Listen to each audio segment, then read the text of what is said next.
Hi guys, here I will look at the theoretical possibility of two attributes of most gods peacefully coexisting, all just and all merciful, or omnibenevolence. Let's start with some definitions. Just is guided by truth, reason, justice and fairness.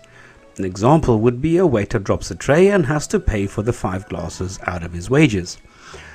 Merciful, however, is showing or giving mercy or showing or giving compassion. Example, a waiter drops a tray and is let off because he worked a double shift the day before. What we see is that the same action can trigger two very different reactions depending on the judge.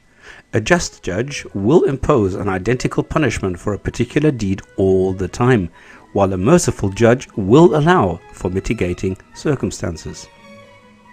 Now, if a judge who is always just suddenly reduces the penalty, that judge is no longer just.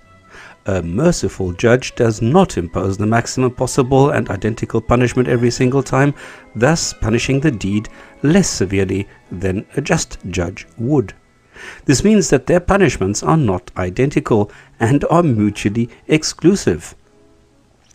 Now, if we take a conclusion from this, we see that a judge can't be just and merciful at the same time, so that a god either needs to be unjust and merciful, or just and not merciful. You can't have both. Now, in addition, the god, as is described in the Christian Bible, can't be omnibenevolent, as he sacrificed his son, or part of himself, instead of forgiving sins himself. Being all merciful would preclude all just. Most gods allow eternal agony, which is far from any benevolence. This leads to the following logical dilemma, something that I found on various pages on the net. If a god exists, then he is an all-just judge. If a god exists, then he is an all-merciful judge. An all-just judge treats every offender with exactly the severity that he or she deserves. An all-merciful judge treats every offender with less severity than he or she deserves.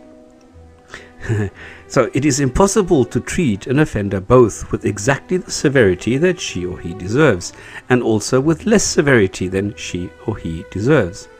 Now, from 3 to 5 we then see that it is impossible for an all-just judge to be an all-merciful judge.